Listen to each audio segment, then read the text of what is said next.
एक तरफ तो लाइन ऑफ एक्चुअल कंट्रोल के ऊपर भारत और चीन के मामलात जो हैं वो तय नहीं हो रहे, लेकिन दूसरी तरफ इंडिया ने बड़ा एक अग्रेसिव पोस्चरिंग की है और इंडिया ने कुछ ऐसे शिप्स हैं जो डिस्पैच कर दिए हैं साउथ चाइना सी में।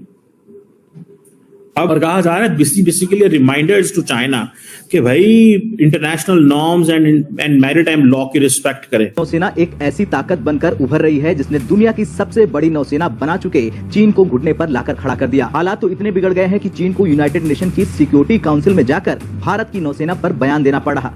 चाइना तो बोलता है कि उसके पास 20 लाख सोल्जर्स हैं। ये भी एक हकीकत है कि भारत का एटमी प्रोग्राम जो है वो पाकिस्तान से बहुत पहले शुरू हुआ था।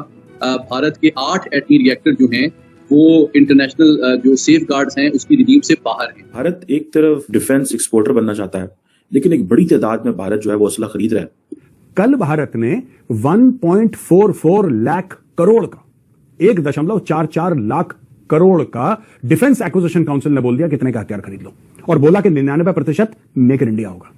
हम लाते हैं टॉक शोज और अनलिमिटेड एंटरटेनमेंट सिर्फ यूट्यूब पर। अगर आपने अभी तक हमारा चैनल सब्सक्राइब नहीं किया तो अभी सब्सक्राइब करें और बेल आइकॉन को क्लिक करके हमारी लेटेस्ट वीडियोस के बारे में अपडेट जानें।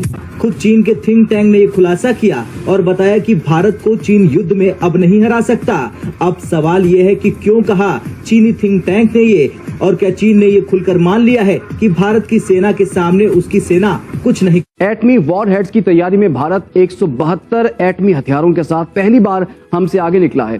क्या इसकी वजह भारत के तौसी पसंदाना अज़ाइम है या फिर पाकिस्तान के दाखिली मसाइल? देखिए, ये जो मुख्तलिफ तखमीने सामने आते रहते हैं कि मुख्तलिफ दुनिया की एटमी ताकतों के पास कितने एटमी हथियार मौजूद हैं, ये एक अंदाजे होते हैं, लेकिन इनको वेरीफाई करना और इनकी हकीकत जानना इतना आसान नहीं है, क्योंकि एक दो ममालिक के अलावा कोई भी मुल्क जो है अपने एटमी हथियारों के जखीरे का साइज या तादाद बाज़ाब्ता तौर पे अनाउंस नहीं करता, डिक्लेयर नहीं करता, और ये क्लासिफाइड हसास मालूमात समझी जाती हैं।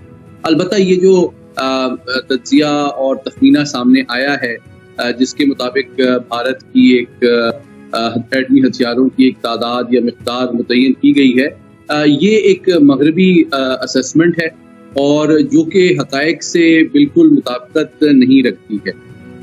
और दूसरी बात ये है कि ये भी एक हकीकत है कि भारत का एटमी प्रोग्राम जो है वो पाकिस्तान से बहुत पहले शुरू हुआ था। भारत के 8 एटमी रिएक्टर जो हैं वो इंटरनेशनल जो सेफ गार्ड्स हैं उसकी रिजीम से बाहर हैं और वो हथियार एटमी हथियार बनाने के लिए दस्तयाब हैं, जबकि पाकिस्तान की जो एटमी सलाहियत है उसका मकसद सिर्फ इस खित्ते में अमन को क़याम रखना है और भारत के तौसी पसंदाना अज़ाइम या जारहाना अज़ाइम की हौसला शिकनी करना है और इस खित्ते में अमन का देरपा क़याम मुमकिन बनाना है। जबकि भारत यकीनी तौर पे एक आलमी सतह पे एक तौसी पसंदाना सोच रखता है और उसकी ये जो सलाहियत है उसके बारे में मैं ये समझता हूँ कि जो मगरबी ताकतें हैं वो उतना तशवीश का इजहार नहीं करती जितना कि उनको करना चाहिए। सैयद मोहम्मद अली साहब, पाकिस्तान की एटमी सलाहियत और वेपन्स की तैयारी की बुनियाद जो है वो भारत के तौसी पसंदाना और जारहाना अज़ाइम है। क्या भारत भी पाकिस्तान को अपने लिए इसी तरह खतरा समझता है या इसकी तैयारियां चीन से मुकाबले के लिए है?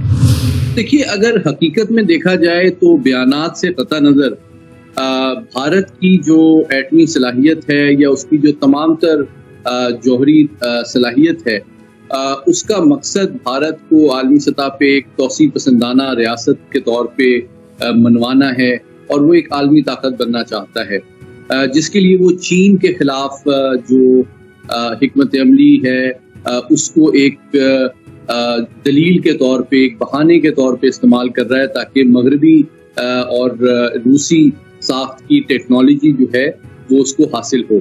ये एक हकीकत है कि मगरबी ताकतों से उसको जदीद तरीन रवायती हथियार की टेक्नोलॉजी में असर आ रही है, जबकि रूस से उसके तमाम तर एटमी रिएक्टर जो हैं वो रूसी साख्ता हैं और वहाँ से उसको टेक्नोलॉजी में असर आ रही है ताकि वो दुनिया की आंखों में ये धूल झोंक सके कि वो चीन के खिलाफ एक महाज खोल सकता है।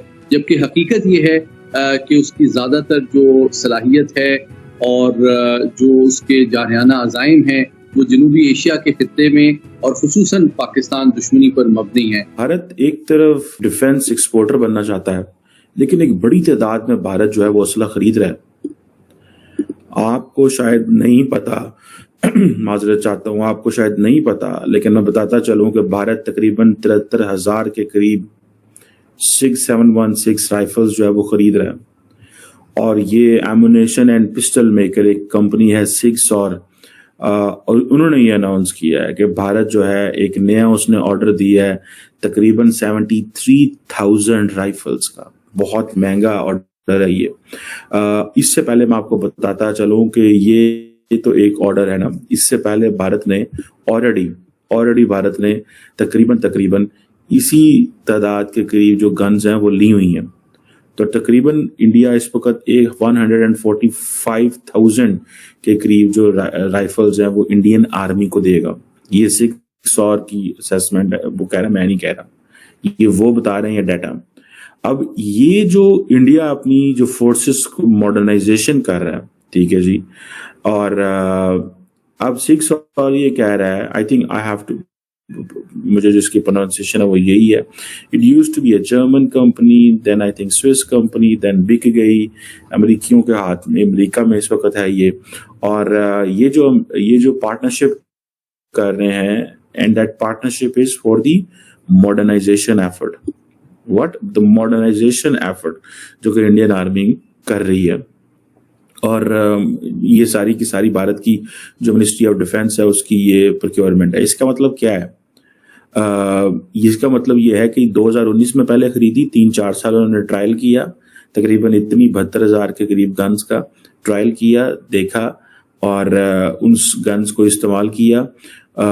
और अब देखें, अब इंडियन फौजियों के हाथ में अमेरिकन गन्स हैं, ठीक है जी, अमेरिकन गन्स हैं, बिकॉज दे अंडरस्टैंड कि उनको आइंदा आने वाले दिनों में किस तरह का थ्रेट है।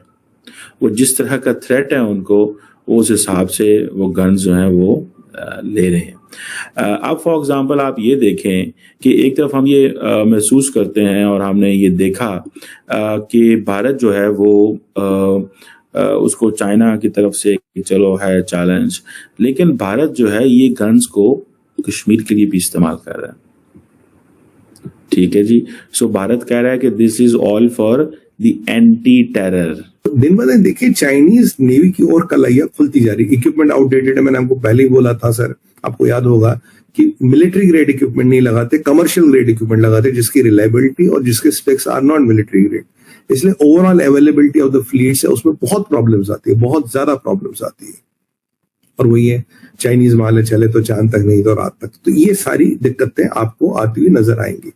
ये रही नेवी की बात। और ये जो यूएस का डेवलपमेंट था, फिलीपींस का डेवलपमेंट था, इंडिया का था, जापान का था, ये चीजें काफी। अब जो चाइना चाहता था कि जो हीट हो इंडियन ओशन में हो, but by the grace of God, Mahakal की कृपा से that heat is back to South China Sea, जो मैं प्रेडिक्ट कर रहा था। They will not be able to get heat to Indian ocean, but it will go to South China Sea. Indian ocean पे तुम्हारा वर्चस्व तो दूर की बात है, तुम साउथ चाइना सी को बचाओ। बिल्कुल वही परिस्थिति हो रही। They have to go and protect the South China Sea, forget the Indian. Strategic outlook है वो पाकिस्तान से हट के अब चाइना की तरफ आ गई है। पहले ये थी कि पाकिस्तान पे वो फोकस किए हुए थे, अब वो चाइना पे फोकस करते हैं। तो आपको ये वीडियो कैसा लगा कमेंट बॉक्स में जरूर लिखिए। इस वीडियो को लाइक कीजिए, शेयर कीजिए, सब्सक्राइब करना ना भूलिए आपके चैनल EFC.Z को। तो मिलते हैं अगली वीडियो में। जय हिंद।